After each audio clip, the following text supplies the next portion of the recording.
নিখোঁজের প্রায় এক সপ্তাহ পর ভারতে উদ্ধার করা হয়েছে ঝিনাইদহ ৪ আসনের সংসদ সদস্য আনোয়ারুল আজিম আনারের মরদেহ। পশ্চিমবঙ্গ থেকে আজ মরদেহটি উদ্ধার করা হয়। এর আগে ভারত গিয়ে নিখোঁজ হন তিনি।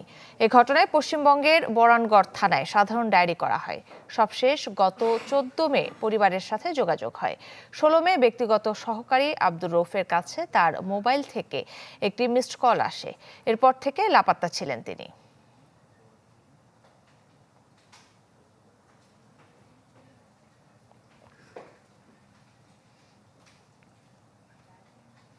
এ বিষয়ে আরো জানাতে কলকাতা থেকে যুক্ত হচ্ছেন শুভজিৎ পুততুণ্ড। শুভজিৎ, বিস্তারিত কোনো কিছু জানা গেছে কিনা, কিভাবে কি হলো, কোনো কিছু জানলে আমাদেরকে জানাবেন।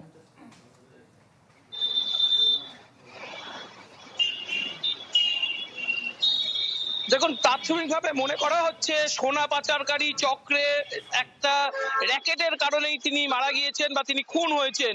সঞ্জীবা গার্ডেনে তিনি খুন হয়েছেন, নিউ টাউনের সঞ্জীবা গার্ডেন। পুলিশ বলছে যেদিন তিনি নিখোঁজ হয়েছেন সেই দিনই খুন হয়েছে এবং তার যে বডি, সেই বডি কোনোভাবে সরিয়ে দেওয়ার জন্য নানাভাবে মোবাইল লোকেশন বিভ্রান্ত করার চেষ্টা করা হয়েছে পুলিশকে। মারা গিয়েছেন এই বিষয়ে কিন্তু কার্যত নিশ্চিত, কারণ কেন্দ্রীয় স্বরাষ্ট্র মন্ত্রকের একটা সূত্র একেবারেই নিশ্চিত করেছে নিউ টাউন সঞ্জীবা গার্ডেনে যে দেহ উদ্ধার হয়েছে সেটি একেবারে এমপির যে দেহ, সেই দেহ সাথে সম্পূর্ণভাবে ম্যাচ করেছে। কিছুক্ষণ আগে সেই দেহ উদ্ধার করা হয়েছে। নিউ টাউন টেকনোসিটি থানার পুলিশ সেটা কিন্তু উদ্ধার করেছে। সব মিলে যদি আপনি দেখেন, ব্যারাকপুর পুলিশ কমিশনারের আন্ডারে তিনি ছিলেন প্রথমে এবং সেখানেই কিন্তু জিডি হয়েছে। তিনি মারা গিয়েছেন।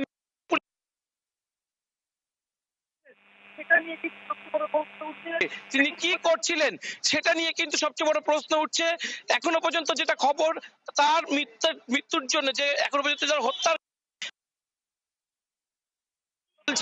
কোন ভারতীয়দের হাত নেই, ভারতীয়রা এর মধ্যে সম্পূর্ণভাবে জড়িত নয়, বাংলাদেশিরা জড়িত। এবং বাংলাদেশ থেকে তার সাথে কেউ বা কারা এসেছিলেন বা তার সাথে পরে দেখা করেছিলেন এবং তাদের সাথেই যে বাদানুবাদ বা পরবর্তীকালের যে বিবাদ, সেখান থেকেই কিন্তু তার যে খুনের ঘটনা সেটা ঘটেছে।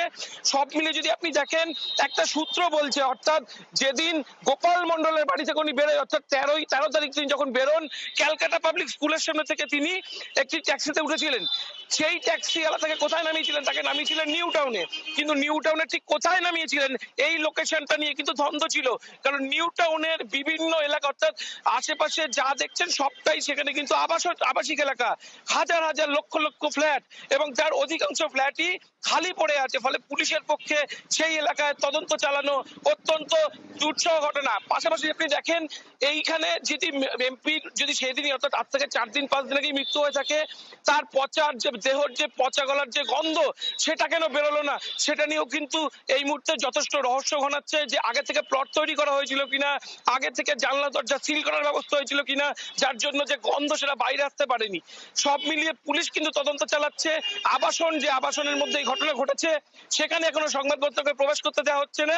তার বাইরের ছবি আমরা দর্শককে আপাতত দেখাচ্ছি এবং পুলিশের তরফ থেকেও কিন্তু কার্যত মুখ খোলাছেন, একেবারেই পুলিশের তরফ থেকে মুখ খোলা হচ্ছে না যে কেন এই ঘটনা ঘটেছে। সব মিলিয়ে বা এখানে গ্রেপ্তার করা আছে ব্যারাকপুর পুলিশ কমিশনারেট বা নিউ টাউন পুলিশ, কেউই কিন্তু এখনো পর্যন্ত মুখ খোলেনি। যখন যে বাকি তথ্য আসবে সেই তথ্য কিন্তু আমরা জানাতে থাকবো। কাকলি। শুভজিৎ, আপনাকে ধন্যবাদ। দর্শক, ঝিনাইদহ ৪ আসনের সংসদ সদস্যের মরদেহ পশ্চিমবঙ্গ থেকে উদ্ধার করা হয়েছে। বিস্তারিত জানাচ্ছিলেন কলকাতা থেকে শুভজিৎ পুততুণ্ড।